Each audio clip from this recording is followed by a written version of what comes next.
Bonjour, on est des étudiants de l'IUT de Blagnac en licence professionnelle maintenance aéronautique.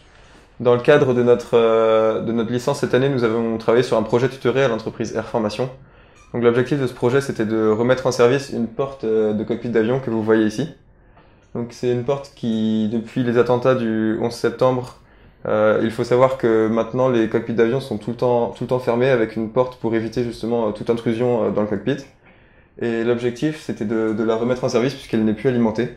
Donc pour cela, on a dû réaliser le câblage de la porte, la remettre en fonctionnement et respecter les procédures d'appel.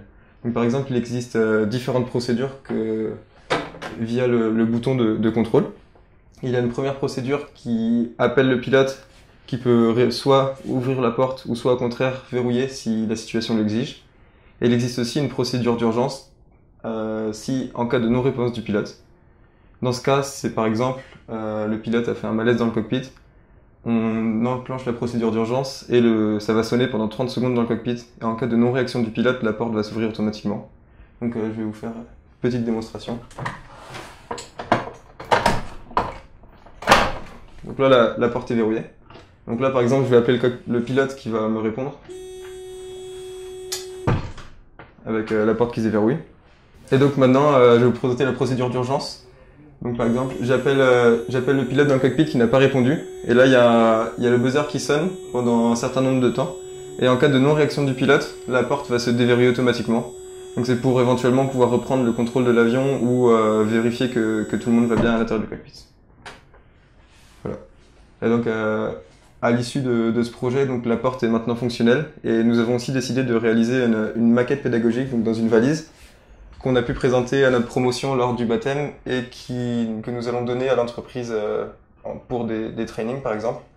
Donc qui reprend le même panneau de contrôle sur la porte, l'interface du pilote et des boutons et des lumières pour simuler le fonctionnement de la porte.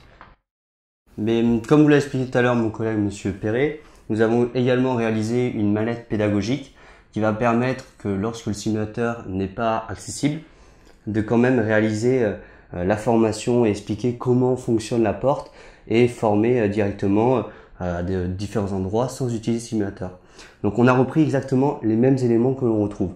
On a le bouton pilote, l'interface steward communication hôtesse avec le pilote, les voyants qui reprennent l'ouverture ou la fermeture de la porte magnétique et enfin à la place du calculateur qu'on a dans les avions, nous avons notre programme Arduino. Donc si on réalise les combinaisons qu'on a vues tout à l'heure, lorsque le steward va être positionné derrière la porte et va vouloir rentrer dans le cockpit, il va effectuer l'action suivante, l'appel, la réponse du pilote qui déverrouille la porte, déverrouillage, le voyant open qui s'ouvre, on peut rentrer dans le cockpit.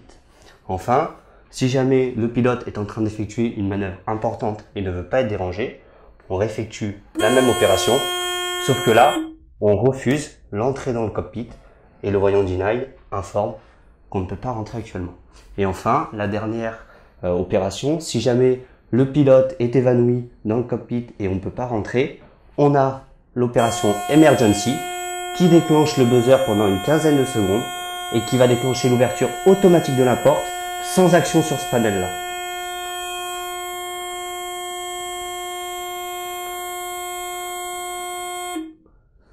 La porte se déverrouille et le bouton Open annonce qu'on peut rentrer dans le cockpit. Donc voilà, nous avons les trois grandes opérations qui vont permettre d'expliquer quelles sont les actions qu'on peut effectuer et comment dialoguer avec le pilote et les personnels de bord qui travaillent dans la cabine. Merci. Merci à vous.